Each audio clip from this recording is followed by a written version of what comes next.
ప్రభుత్వం చేస్తున్నటువంటి మోసపూరితతనం,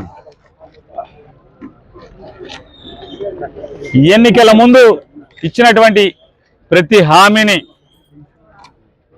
తుంగలో తొక్కి ఇవాళ అధికారాన్ని కేవలం ధనార్జన కోసం మాత్రమే అనుభవించండి. అంత ఫోటోల కోసం నేను కూర్చోండి. ధనార్జన కోసం మాత్రమే ఇవాళ వాళ్ళ ముగ్గురు పార్ట్నర్స్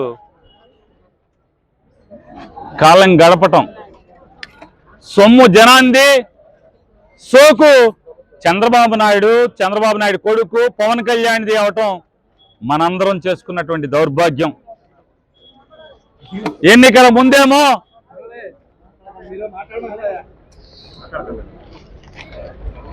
జగన్మోహన్ రెడ్డి ఇచ్చిన పథకాల కంటే కూడా ఎక్కువగా మీకు ఇస్తామని, జగన్మోహన్ రెడ్డి గారు చేసిన దానికంటే కూడా అదనంగా కూడా ఇస్తాను,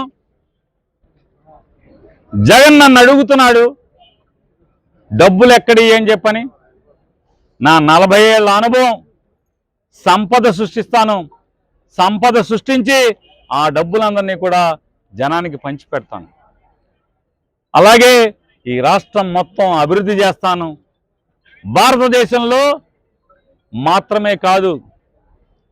భారతదేశం మాత్రమే కాదు ప్రపంచంలోనే మొట్టమొదటి రాష్ట్రంగా ఉండేట్టుగా నేను చక్కదిద్దుతానని చెప్పని అరచేతిలో వైకుంఠం చూపించి, అదొక్కటే కాదు జగన్ అప్పులు చేసి మీకు పథకాలు ఇచ్చాడు, నేను అప్పులు చేయకుండా సంపద సృష్టించి మీకు పథకాలు ఇస్తాను అని చెప్పినటువంటి మోసగాడు చంద్రబాబు. గుండు కేసులో మీరు ఏ కేసు తీసుకున్నా కూడా, అది నూజివీడు కోర్టులో కట్టని లేదా గన్నవరం కోర్టులో కట్టని, ఎక్కడ కట్టినా కూడా ఈ పోలీస్ స్టేషన్లో కట్టిన ప్రతిదీ కూడా తప్పుడు కేసు, దొంగ కేసు అనేది ఏ చిన్నపిల్లవాడిని, ఊహ తెలిసిన ఏ చిన్నపిల్లవాడికి ఈ ఎఫ్ఐఆర్ చదివినిపిస్తే ఊరికి అర్థమవుతుంది. కాబట్టి బొంకేదానికంటే కూడా కనీసం నిజాయితీతో మౌనంగా ఉంటేనా బాగుంటుందని చెప్పనేది పెద్దలకి తెలియజేసుకుంటూ, తక్షణమే మీరు కనుక ఈ హామీలను అమలు చేయకుండా ఉంటే రోజు రోజుకి ఇవాళ గన్నవరంలో ఇక్కడ ఉన్నటువంటి వైఎస్ఆర్ కాంగ్రెస్ పార్టీ మనుషులను చూశారు, ప్రజలను చూశారు, సంవత్సర కాలంగా వేధింపులకు గురిగవుతున్నా కూడా ఇంతమంది మొదలయ్యారంటే మీ మీద వ్యతిరేకత, మీ పతనానికి నాంది గన్నవరంలో ప్రారంభమైంది ఈ రోజున 4వ తారీఖు అని చెప్పనేది మీకు హెచ్చరిక జారీ చేస్తూ, ఖచ్చితంగా ప్రజల యొక్క ఆగ్రహావేశాల్లో కొట్టుకుపోతాం రాబోయే రోజుల్లో. తథ్యం అనేది కూడా కూటమి ప్రభుత్వానికి అనేది చేయకుండా ఉన్న జగన్మోహన్ రెడ్డి చేసిన అప్పులను కూడా నేనే తీర్చేస్తాను, 2029 కల్లా భారతదేశంలో అప్పు లేని రాష్ట్రంగా ఆంధ్రప్రదేశ్ని చేస్తానని చెప్పినటువంటి ఈ మోసగాడు 12 మాసాలు తిరిగేప్పటికీ ఈరోజు మంగళవారం, ఈ మంగళవారంతో 1,54,000 కోట్ల రూపాయలు అప్పు తెచ్చినటువంటి దౌర్భాగ్య స్థితి ప్రభుత్వం ఇది చంద్రబాబు నాయుడు ప్రభుత్వం. అప్పు చేయని చెప్పి అప్పులు చేస్తూ, జనానికి జగన్ కంటే మిన్నగా పథకాలు అమలు చేస్తానని చెప్పని ఎన్నో మాయ మాటలు చెప్తూ, మీరు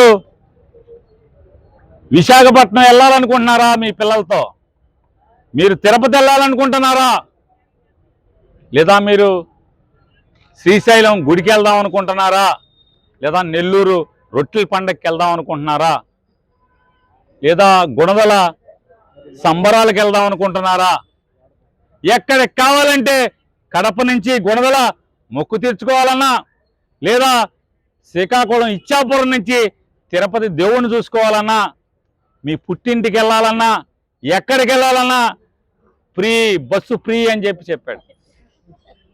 ఇవాళేమో 7% డబ్బులు లేవు అంటాడు. ఇవాళ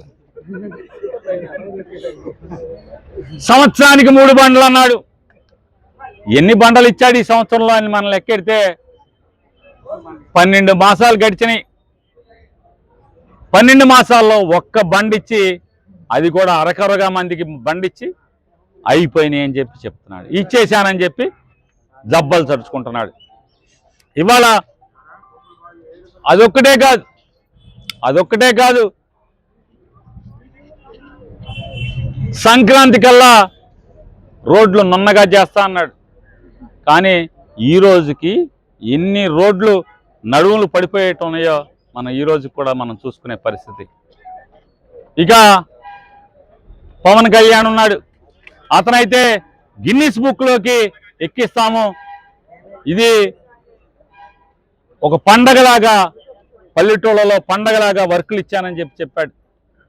కానీ ఎక్కడా కూడా ఆ మొదలైన పనులు సగం కూడా అవ్వలేదు, బిల్లులు రాలేదు. ఇవాళ ఆయన నిన్న మొన్న చెప్తా ఆ మధ్య చెప్పాడు కూలీ అనే పదం ఆడబాకండి ఉపాధి హామీలో అని చెప్పని. కానీ వాళ్ళకి రోజువారీ డబ్బులు ఇంతవరకు పడకపోయినా మాట్లాడే మొనగాళ్ళు లేడు ఇక్కడ ఎవడో కూడా ఈ ప్రభుత్వంలో.